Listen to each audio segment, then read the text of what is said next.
ذاكر من الشيطان الرجيم. بسم الله الرحمن الرحيم.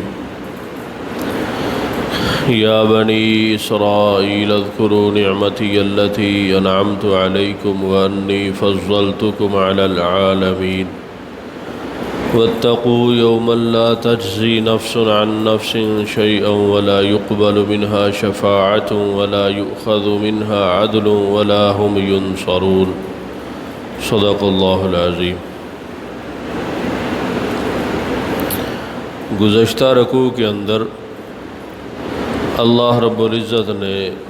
اجمالی طور پر اپنی بعض نعمتوں کا ذکر فرمایا جو یہود پر کی گئی تھیں. اب یہاں سے انہی نعمتوں اور انعامات کی اللہ رب العزت تفصیل کے ساتھ ان کو ذکر فرما رہے ہیں کہ یہود اپنی گزشتہ جو اللہ رب العزت نے ان پر انعامات اور نعمتوں سے ان کو نوازا اس کو یاد کریں اور اپنی کوتاہیوں کو دیکھیں اور اس پر شرم کریں اور شرم کرتے ہوئے اللہ رب العزت پر ایمان لائیں، اللہ کی اس کتاب قرآن مجید پر ایمان لائیں اور نبی مکرم صلی اللہ علیہ وسلم پر ایمان لائیں. تو یا بنی اسرائیل سے اللہ رب العزت جن نعمتوں کا ذکر فرما رہے ہیں تو سب سے پہلی نعمت وہ تفضیل کی نعمت ہے، فضیلت کی نعمت. بہت کم ایسا ہوتا ہے کہ ایک ہی جگہ پر دین اور دنیا دونوں کی سعادتیں کسی بھی انسان کو نصیب ہو جائیں، کہ دین کے اندر بھی اللہ رب العزت اس کو بڑا مقام عطا فرما دیں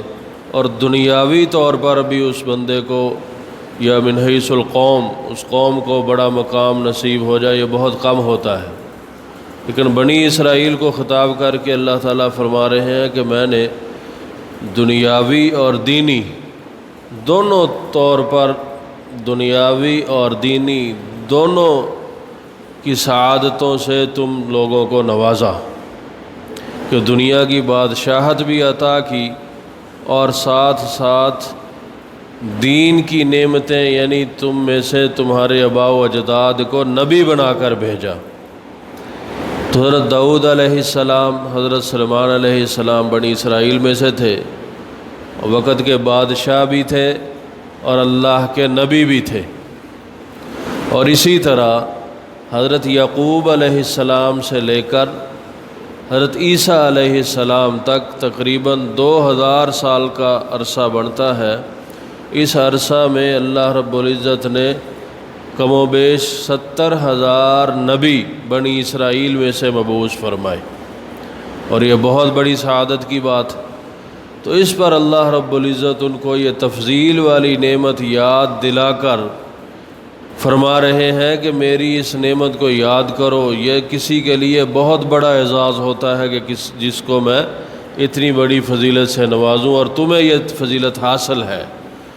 تو تم اس کو یاد کرو اور یاد کر کے مجھ پر، میری اس کتاب پر اور میرے اس نبی صلی اللہ علیہ وسلم پر ایمان لا کر اسی نعمت کی تجدید کے حصول جو ہے وہ کر لو. گزشتہ تو تمہیں یہ نعمت حاصل ہو چکی ہے، تو اب بھی تمہیں تمہاری یہ فضیلت برقرار رہ سکتی ہے، لیکن اس کے لیے شرط یہ ہے کہ میرے نبی صلی اللہ علیہ وسلم پر ایمان لے آؤ. لیکن من حیث القوم یہود نے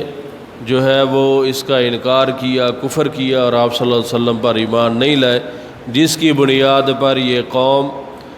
مغضوب علیہم اور ضالین کے نام سے موسوم ہوئی، جیسے پہلے ہم گزشتہ پڑھ چکے ہیں. اور جو لوگ ان میں سے ایمان لائے وہ خیر الامم کے لقب سے مشہور ہوئے، کہ آپ صلی اللہ علیہ وسلم کے صحابہ میں ان کا شمار ہوا اور بہترین لوگ امت کے قرار پائے. واتقوا یوما ترجعون فی واتقوا یوما لا تجزی نفس عن نفس، یہاں سے اللہ رب العزت ان کو ڈراوا دے رہے ہیں۔ جب تفضیل والی نعمت ان کے دماغ کے اندر وہ بات نہ آئی تو اللہ رب العزت یہاں سے ان کو ڈرا رہے ہیں کہ پھر یہ بات تو پکی ہے، اس میں کسی قسم کا شک و شبہ نہ رکھو کہ ایک دن مرنا ہے اور موت نے اچکنا ہے، اور مرنے کے بعد پھر تمہیں ایک دن میرے سامنے پیش ہونا ہے، اور میرے سامنے پیش ہو کر تم نے حساب و کتاب دینا ہے۔ یہ بات پھر اپنے دماغ کے اندر بٹھا لو۔ پھر اس دن کیا ہوگا کہ اس دن کوئی بندہ کسی بندے کے کام نہیں آئے گا، اس دن تمہاری کوئی بھی شخص ذمہ داری نہیں لے گا، کوئی بھی ایسا آ کر تمہیں نہیں کہے گا کہ دنیا کے اندر تم نے جو کر لیا سو کر لیا، میں تمہارے ان اعمال کا ذمہ دار ہوں، میں جانوں اور اللہ جانے۔ ایسا نہیں ہے۔ اور ہاں، نہ ہی کسی کی تمہارے بارے میں سفارش قبول کروں گا۔ جب تم نے اس دنیا میں میری وحدانیت اور میری توحید کو نہیں مانا، میرے کلام کو نہیں مانا، میرے نبی صلی اللہ علیہ وآلہ وسلم کو نہیں مانا، تو پھر یہ اپنے ذہن سے نکال دو کہ کوئی تمہارے بارے میں سفارش کرے گا اور میں قبول کر لوں گا۔ ایسا نہیں ہوگا۔ اور نہ ہی ایسا ہوگا کہ جیسے دنیا میں تم کسی کام کی غرض سے خود بھی پیسے لے کر جو ہے وہ اللہ کے احکامات اور عقیدے کو بدلنے کی کوشش کرتے ہو، تو کل میدان محشر میں تم سوچو یا سمجھو کہ ہمارے پاس مال و دولت ہوگا اور وہ مال و دولت ہم جو ہے اللہ رب العزت کی عدالت میں پیش کر کے ہم اپنی ذات کو بچا لیں گے۔ ایسا نہیں ہوگا۔ تو نہ تو تمہاری کوئی ذمہ داری لے گا اور نہ ہی ذمہ داری قبول کی جائے گی، اور نہ ہی تمہاری کوئی سفارش کرے گا اور نہ ہی تمہارے بارے میں کسی کی سفارش قبول کی جائے گی،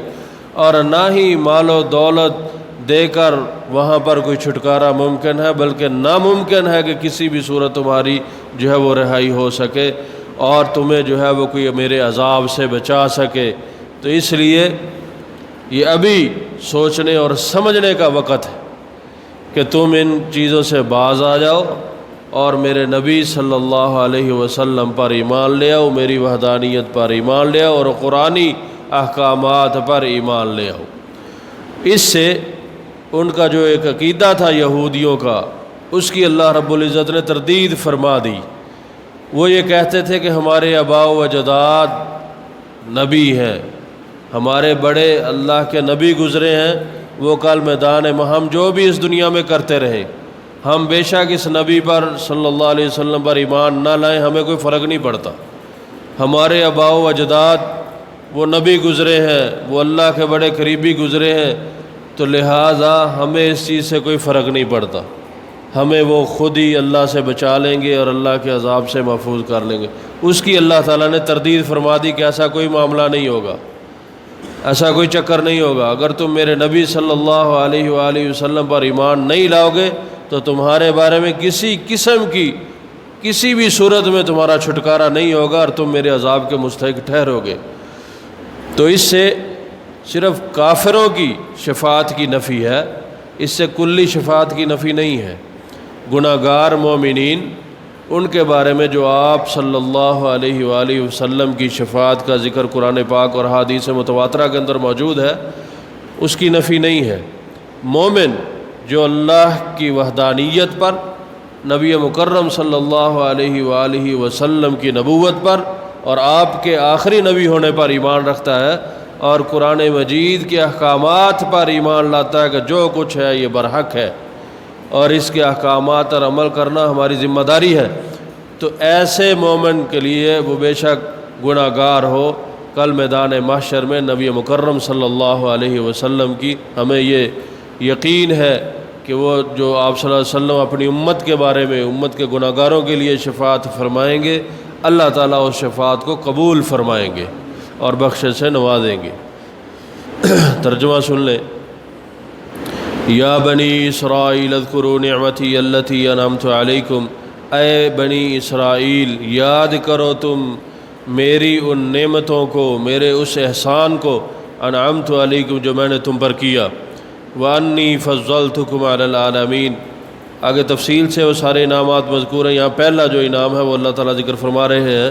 وانی فضلتکم علی العالمین، کہ بے شک میں نے فضیلت دی تم کو سارے جہانوں پر۔ واتقوا یوما لا تجزی نفس عن نفس شیئا، اور ڈرو تم اس دن سے کہ نہیں ذمہ داری لے گا کوئی نفس کسی نفس کے بارے میں کچھ بھی، ذرہ برابر بھی کوئی شخص جو ہے وہ تمہاری یا کسی کافر کی ذمہ داری نہیں لے گا اور نہ اس کی قبول کی جائے گی۔ ولا يقبل منها شفاعہ، اور نہیں قبول کی جائے گی کسی بھی نفس، ایسے نفس کے بارے میں کسی بھی قسم کی سفارش، کہ جو بندہ اللہ کی توحید کا منکر ہے، نبی کریم صلی اللہ علیہ وآلہ وسلم کی نبوت یا ختم نبوت کا منکر ہے، یا قرآن مجید کے احکامات کا منکر ہے، تو ایسے شخص کے بارے میں کسی کی بھی کوئی بھی سفارش قبول نہیں کی جائے گی۔ ولا یؤخذ منها عدل، اور نہیں لیا جائے گا کسی بھی نفس سے کسی بھی قسم کا کوئی معاوضہ، کہ دنیا میں تم سوچتے ہو کہ ہم پیسے لے دے کر جان چھوٹ جاتی ہے، وہاں ایسا نہیں ہوگا۔ ولا هم ینصرون، اور نہ ہی وہ مدد کیے جائیں گے، کہ کوئی بھی آ کر اللہ رب العزت سے، جیسے دنیا میں کوئی اپنے آپ کو بڑا سمجھتا ہے کہ چھوٹے پر دباؤ ڈال کر اپنی بات منوا لیتا ہے، تو اللہ تعالیٰ کہتا ہے کیا محشر میں میرے سامنے ایسا نہیں ہوگا۔ ولا هم ینصرون، اور نہ ہی وہ مدد کیے جائیں گے۔ اللہ تعالیٰ سے دعا ہے کہ اللہ رب العزت ہمیں قرآنی احکامات پر صحیح معنوں میں عمل کرنے والا بنائے، اور نبی مکرم صلی اللہ علیہ وسلم کا سچا امتی بنائے، اور میدان محشر میں آپ صلی اللہ علیہ وآلہ وسلم کی شفاعت سے بہرہ مند فرمائیں۔ وآخر دعوانا الحمد للہ رب العالمین۔